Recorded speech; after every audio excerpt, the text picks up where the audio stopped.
In today's video, I'm going to teach you how to link Xero accounts. Whether you're managing multiple businesses or simply setting up a streamlined financial system for various segments of one company, linking Xero accounts can significantly enhance efficiency and data coherence across your financial ecosystem. This might seem like a hefty task at first, but worry not. I'll guide you through the process step by step in just about 5 minutes. Let's dive in. First off, you need to access your organization's dashboard in Xero. This is where all the magic begins. If you're unfamiliar with navigating to your dashboard, simply follow the link to your organization's page on Xero. It's designed to be user-friendly, so you should see your organization's name prominently displayed upon logging in. This is your starting point. Once you've successfully landed on your dashboard, your next move is to dive into the settings. Look for a settings option on your dashboard.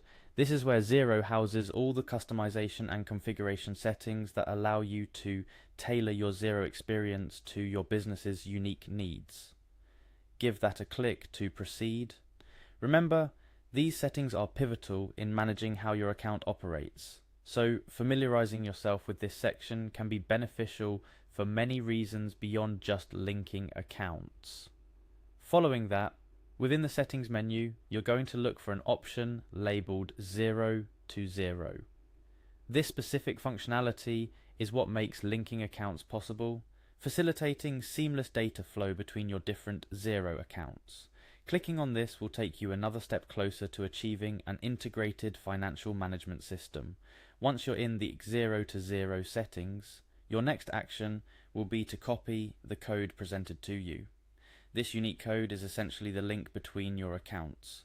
It's unique to your account and serves as a secure handshake between the two entities you wish to connect. Copy this code carefully. It's the key to linking your accounts successfully. Finally, armed with your code, proceed to use it to connect with your other Xero account.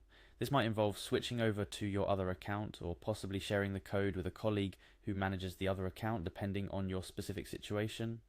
Once you input this code into the other account, you've successfully created a bridge between the two.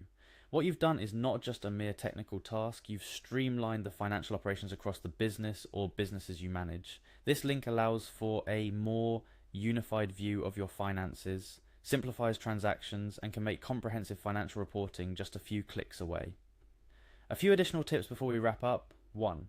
Make sure you're completely signed out from one account before trying to link it to another. This helps ensure that there's no confusion in the linking process. 2.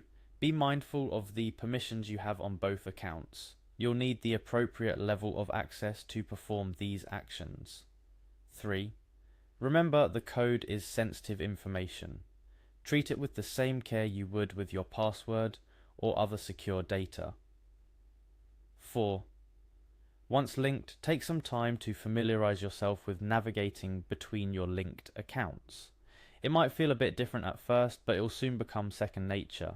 And there you have it. You've successfully linked your Xero accounts, taking a significant step toward more efficient and cohesive financial management. I hope this guide has been helpful. Remember, every feature in Xero is designed with user experience in mind, so as you become more comfortable with these processes, you'll find a wealth of options to further enhance your business's operational flow. Thank you for joining me today. If you have any questions or need further assistance, don't hesitate to reach out or explore more of our tutorials for additional guidance. Until next time, happy accounting.